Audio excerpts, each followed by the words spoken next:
Hello everyone, welcome back to my YouTube channel vision banker. कैसे हैं आप सभी लोग? आई होप आप सब अच्छे होंगे और अपनी प्रिपरेशन अच्छे से कर रहे होंगे। तो आज की इस वीडियो में हम बात करने वाले हैं क्वांट के बारे में कि क्वांट की ऐसी कौन सी स्ट्रेटेजी और कौन सी अप्रोच ने मुझे हेल्प किया है एसबीआई पीओ क्रैक करने में। तो चलिए वीडियो को स्टार्ट करते हैं।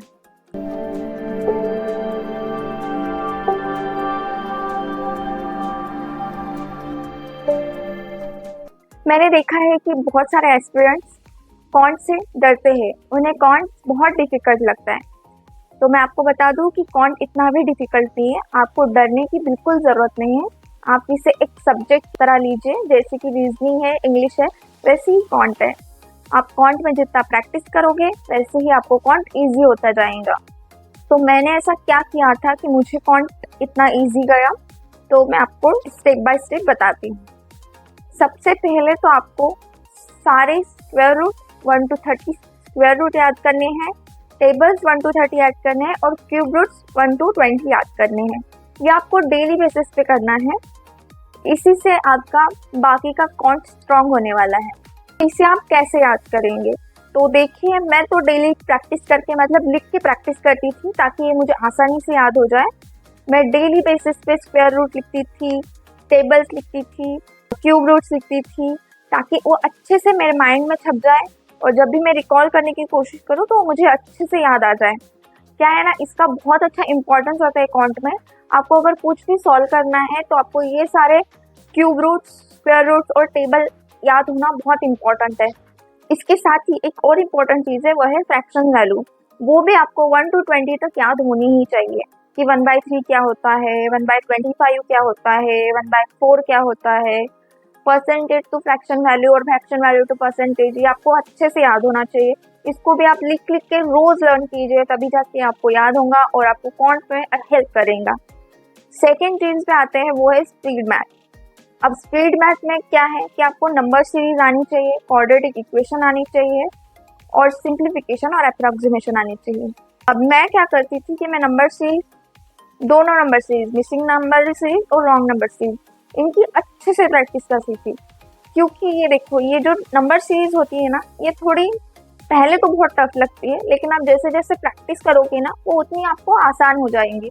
उसमें क्या है ना, थोड़ा दिमाग लगाना पड़ता है, वो थोड़ा सा लॉजिकल रहता है, तो उसमें थोड़ा सा मतलब लॉजिक लगाना पड़ता है। लॉजिक लगाने से ही हमें नंबर सीरीज आती है। अब ऐसा है कि जितना आप प्रैक्टिस करोगे, जितना आप फैमिलियर होंगे नंबर से, उतना आपको नंबर सीरीज बहुत अच्छे से आएंगी। तो इसके लिए आपको डेली 50 नंबर सीरीज तो सॉल्व करनी है, 25 missing number series, 25 wrong number series. इसका आप मतलब 1-2 हफ्ते कीजिए, उसके बाद आप इसको रिड्यूस भी कर सकते हैं। और ये आप प्रैक्टिस कहाँ से करेंगे? तो आपको एक तो आशीष अरोड़ा सर का एक सर्टिफाइड टेलीग्राम चैनल है, वहाँ पे आपको डेली बेसिस पे चेकलिस्ट मिल जाती है, आप वहाँ से सॉल्व कर सकते हैं। या तो आप कोई भी पीडीएफ से सॉल्व कर सकते हैं, या तो क्विजेस से सॉल्व कर सकते हैं। अगर आप क्विजेस से सॉल्व करेंगे तो उसमें आपको टाइमर भी मिल जाएगा, तो आपका एक और लेवल का प्रैक्टिस हो जाएगा। ऐसे ही आपको क्वाड्रेटिक इक्वेशन सॉल्व करनी है और अप्रोक्सीमेशन और सिंप्लीफिकेशन भी सॉल्व करना है, और इन सब के भी आपको एटलीस्ट 10 से 20 क्वेश्चन तो डेली सॉल्व करने चाहिए।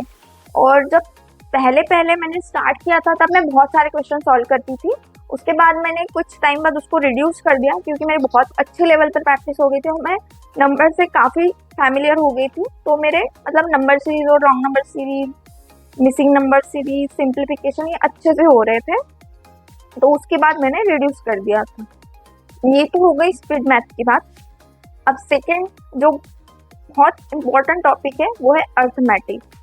अब अर्थमेटिक में बहुत सारे टॉपिक्स रहते हैं, मतलब बहुत सारे टॉपिक्स वाइज आपको पढ़ना पड़ता है, उसके बेसिक्स क्लियर करने पड़ते हैं और उसके बाद आप उसके ऊपर प्रैक्टिस करना चालू करेंगे। अब क्या है कि मैंने तो पेड कोर्स लिया था अनअकैडमी का, आशीष अरोड़ा सर से को मैं क्वांट के लिए फॉलो करती थी, तो मैं उनसे ही सारी चीज़ें पढ़ती थी। वो अपने पेड कोर्स में एकदम टॉपिक वाइज पढ़ाते हैं कि कौन सा टॉपिक आपको पहले पढ़ना है, कौन सा बाद में, क्योंकि टॉपिक वाइज पढ़ोगे तो ही आगे के टॉपिक आपको मतलब पूरे पीछे के टॉपिक से ही रिलेटेड होते हैं, मतलब हर टॉपिक एक दूसरे से रिलेटेड होता है, तो आपको पता होना चाहिए कि कौन सा टॉपिक पहले पढ़ना है और कौन सा बाद में। तो वो अपने पेड कोर्स में टॉपिक वाइज पढ़ाते हैं। वो यूट्यूब पे भी उनका टॉपिक वाइज एक प्ले लिस्ट है, आप वहाँ से भी पढ़ सकते हो। बट मैंने सब्सक्रिप्शन लिया था तो मैं वहीं से पढ़ी थी। जैसे जो भी टॉपिक्स है, परसेंटेज है, मिक्सर एलिगेशन है, SICR है, ये सारे टॉपिक्स मैंने पहले अच्छे से पढ़ लिए थे। मतलब मैंने एक एक टॉपिक उठाती थी, उसका अच्छे से प्रैक्टिस करती थी, पूरे उसके बेसिक्स क्लियर करती थी, उसके बाद उसके क्वेश्चंस उठा के प्रैक्टिस करती थी। तो ऐसा ही आपको करना है। जो भी अर्थमेटिक के जो भी टॉपिक है, एक एक टॉपिक उठाओ, बेसिक्स कॉन्सेप्ट क्लियर करो और उसके बाद बेसिक से लेके हाई लेवल तक सारे क्वेश्चन सॉल्व करो। 1 हफ्ता करो, 2 हफ्ता करो, पर आपको करना पड़ेगा। अर्थमेटिक ईजी है, बट आपको अगर प्रैक्टिस नहीं करोगे तो वो ईजी नहीं रहेगा। जितना आप प्रैक्टिस करोगे उतना आपको अर्थमेटिक ईजी चलते जाएगा। तो आप अच्छे से प्रैक्टिस करो, एक एक टॉपिक उठा के अच्छे से उसके क्वेश्चन प्रैक्टिस करो। 50 क्वेश्चन अगर आप प्रैक्टिस कर लोगे एक बारी में तो आपको बाद में वो और ईजी जाएगा। जैसे ही आपके टॉपिक कवर हो जाएंगे वैसे ही आप मिक्स वाले क्वेश्चन प्रैक्टिस करो। मतलब उसका मिक्स वाला क्विजेस लगाओ और पीडीएफ्स आती है बहुत सारी अर्थमेटिक के क्वेश्चंस के ऊपर। आशीष अरोड़ा सर चेकलिस्ट भी देते हैं डेली बेसिस पे, उसमें भी सारे मिक्स क्वेश्चंस रहते हैं। वो प्रैक्टिस करो डेली बेसिस पे। उससे क्या होगा कि क्वेश्चंस जैसे एग्जाम में क्वेश्चंस ना मिक्स होके ही आते हैं, कोई सीरियल वाइज नहीं आते कि पहले ये टॉपिक पे आएंगे बाद में ये टॉपिक पे आएंगे, ऐसा नहीं रहता है। मिक्स होके आते हैं तो आपको उसकी आदत हो जाएगी, आपका माइंड वैसे ही वर्क करना चालू हो जाएगा। जैसे ही आपके पास क्वेश्चन आएगा आप वैसा सोचना चालू कर दोगे। तो आप ऐसे ही प्रैक्टिस करो, ये आपको बहुत बेनिफिट देगा, ये मेरी गारंटी है। उसके बाद लास्ट पार्ट DI, जो कि सबसे मेन चीज़ है क्वांट का। अब DI में भी बहुत सारी प्रकार की DI आती है, line graph DI, circular DI, table DI, या फिर ऐसे ही डेटा दिया रहेगा, या कैसे DI, ये बहुत सारी DI आती है। उसकी भी आपको एक एक करके प्रैक्टिस करनी पड़ेगी। अब मैं क्या करती थी कि जब DI सॉल्व करती थी तो पहले मैं अपना एक नोट्स उतार लेती थी। मतलब जो भी डेटा दिया है उसको अपने हिसाब से लिख लेती थी, उसके बाद उसको सॉल्व करती थी। आपको भी, आप चाहो तो ऐसा कर सकते हो, या तो आप डायरेक्ट देख के कर सकते हो। 3 में तो बहुत इजी DI आते हैं, ऐसा नहीं कि बहुत डिफिकल्ट आते हैं। मेंस में ज़्यादातर बहुत डिफिकल्ट DI आते हैं।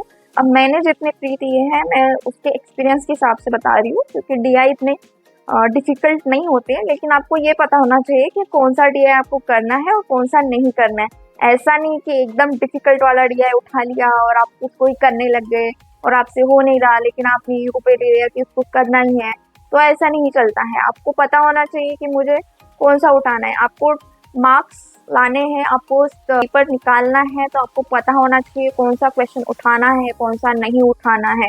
अगर आपको नहीं जम रहा है DI तो आप छोड़ दो, लेकिन पूरे नहीं छोड़ना, ऐसा नहीं है।